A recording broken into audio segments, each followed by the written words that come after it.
বিসমিল্লাহির রহমানির রহিম। আসসালামু আলাইকুম ভিউয়ার্স। আমার মা কিচেনে আপনাদের সবাইকে স্বাগতম। চলে এলাম নতুন একটি রেসিপি নিয়ে। আজকে আপনাদের সাথে শেয়ার করব কিভাবে পারফেক্ট সিদ্ধ রুটি তৈরি করতে পারবেন এই রেসিপিটি। একদম বালিশের মতো ফুলকো ফুলকো হবে এবং নরম তুলতুলে। অনেকক্ষণ ধরে নরম তুলতুলে থাকবে, রুটি একদমই শক্ত হবে না এবং একটি রুটির সাথে আরেকটা রুটিও কিন্তু লেগে যাবে না। একদম আরামদায়কভাবে এই রুটি আপনারা তৈরি করতে পারবেন। সামান্য কিছু উপকরণ এবং সামান্য কিছুটা ট্রিক্স অ্যান্ড ট্রিক্সের মাধ্যমে এই রেসিপিটি তৈরি করতে পারবেন আপনারা। তো চলুন দেখা যাক। রুটি তৈরি করার জন্য প্রথমে চুলায় একটি প্যান বসিয়ে দিয়েছি। দিয়ে দিচ্ছি 1.5 কাপ পরিমাণে ঠান্ডা পানি। দিয়ে দিচ্ছি স্বাদ মতো লবণ।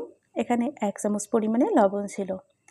পানিটা যখন এরকম একটু ফুটে উঠবে, ঠিক ওই মুহূর্তে আমি দিয়ে দিচ্ছি 1 চামচ পরিমাণে রান্নার রেগুলার সয়াবিন তেল। এটা দিলে কিন্তু রুটি একটার সাথে একটা লেগে থাকবে না। যখন আমি একটু মিক্সড করে দিয়েছি, ওই মুহূর্তে দিয়ে দিচ্ছি এখানে আমি 2 কাপ পরিমাণে আটা। আপনারা চাইলে এখানে কিন্তু ময়দাটাও ব্যবহার করতে পারেন। এটাকে আমি ভালো করে নেড়েচেড়ে একটু মিক্সড করে নেব। চুলার আঁচটা কিন্তু একদমই মিডিয়াম আঁচে রেখে এই কাজটা করে নিতে হবে। আমি ঢাকনা দিয়ে ঢেকে দেবো ঠিক 2 থেকে 3 মিনিটের মতো। চুলার আঁচটা একদমই লো হিটে রেখে আমি ফিরে আসলাম ঠিক 2 মিনিট পরে। ঢাকনাটা তুলে নিচ্ছি। দেখতেই পাচ্ছেন আটাটা কিন্তু একদমই পারফেক্ট সিদ্ধ হয়েছে। আটাটা যদি পারফেক্টভাবে সিদ্ধ করা হয় তবে কিন্তু রুটিটা অনেক বেশি নরম তুলতুলে হবে। এখন এটা আমি একটা সর্নার প্লেটে উঠিয়ে নিয়েছি। যখন একটু কুসুম গরম অবস্থায় আছে ওই মুহূর্তে ডোটা মথে এরকম একটি সফট ডো তৈরি করে নিয়েছি। দেখতে পাচ্ছেন ডোটা কিন্তু একদমই সফট। তো এই অবস্থায় আমি ছোটো ছোটো লেচি কেটে নেব। যেরকম আপনারা রুটি তৈরি করতে চান ঠিক ওই শেপের কিন্তু আপনারা এরকম ডো তৈরি করে নিতে পারেন। সবগুলো লেচি কিন্তু তৈরি হয়ে গিয়েছে। এখন এর থেকে আমি একটি একটি করে লেচি খুব সুন্দর করে গুঁড়িয়ে গুঁড়িয়ে প্রথমে বল শেপ দিয়ে নেব। তো দেখতেই পাচ্ছেন কতটা মসৃণ হয়েছে এবং কতটা গোলাকার। হাত দিয়ে একটু প্রেস করে দেব। তো একই পদ্ধতিতে আমি সব লেচিগুলো কিন্তু তৈরি করে নিয়েছি। এখন আমি একটা লেচি রেখে বাদবাকি সব লেচিগুলো আমি একটি প্লেটে তুলে নিয়েছি। বোটের উপর একটা লেচি নিয়ে উপর দিয়ে কিছুটা আটা ছিটিয়ে দিয়েছি। এখন আমি একটি বেলনা দিয়ে খুব সুন্দর করে গড়িয়ে গড়িয়ে বেলে নেব। আপনারা চেষ্টা করবেন দেখেই বুঝে নিতে রুটিটা কীভাবে আমি গড়িয়ে গড়িয়ে সুন্দর গোলাকার করে তৈরি করে নিয়েছি। আপনারা চেষ্টা করবেন এই সাইড থেকে খুব সুন্দর করে বেলে নেওয়ার জন্য, কারণ রুটির সাইডটা যতটা পাতলা হবে ততটাই কিন্তু রুটিটা ফুলকো হবে এবং অনেক বেশি কিন্তু নরম সফট হবে। তো এই সাইড থেকে একটু ঘুরিয়ে ঘুরিয়ে বেলার চেষ্টা করবেন। দেখতে পাচ্ছেন আমি কিন্তু সাইড থেকে ঘুরিয়ে ঘুরিয়ে বেলে রুটিটাকে গোল করে নিচ্ছি। আশা করি দেখে বুঝতে পারছেন কত সুন্দর এই রুটিটা হয়েছে।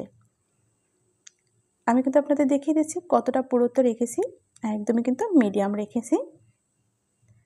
রুটিটা যতটা গোল হয়েছে ততটাই কিন্তু ফ্রেশ হয়েছে।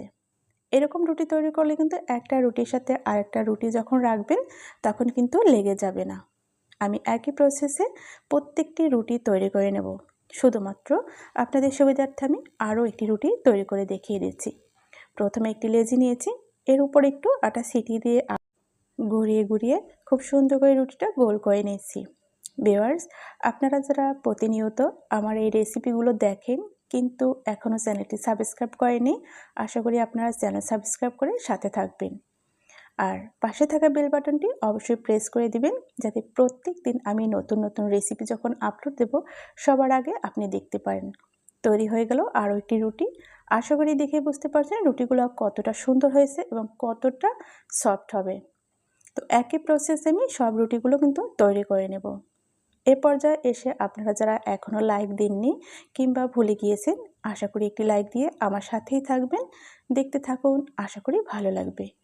তো রুটিগুলো দেখতে পাচ্ছেন আমি যেই দিকেই ভাঁজ করছি না কেন তারপরে কিন্তু রুটিগুলো একদমই আবারও সোজা গোল হয়ে যাচ্ছে, কোনো রকমই ভেঙে যাচ্ছে না। তো আশা করি প্রত্যেকটা টিপস এবং সব দিকগুলো ফলো করে এই রুটি যদি তৈরি করেন একদমই আমার মতো এরকম গোলাকার সুন্দর সুন্দর রুটি তৈরি করতে পারবেন। রুটিগুলো ভাজার জন্য চুলায় একটি প্যান বসিয়ে দিয়েছি। এতে দিয়ে দিচ্ছি একটি রুটি। চুলার আঁচটা মিডিয়ামে রেখে কিন্তু এপিট ওপিট করে রুটিগুলো আমি ভেজে নেব।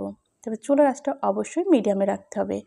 হাই হিটে দিয়ে রুটিগুলো ভাজার চেষ্টা করবেন না, তাহলে কিন্তু রুটিগুলো পুড়ে যাবে।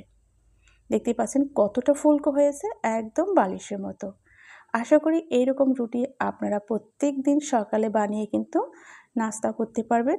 অবশ্যই ভালো লাগবে। রুটিগুলো যখন ফুলকো হবে এবং গোলাকার হবে, দেখতেও ভালো লাগবে, খেতেও ভালো লাগবে। তাই রেসিপিটি অবশ্যই দেখে আপনারা তৈরি করার চেষ্টা করবেন।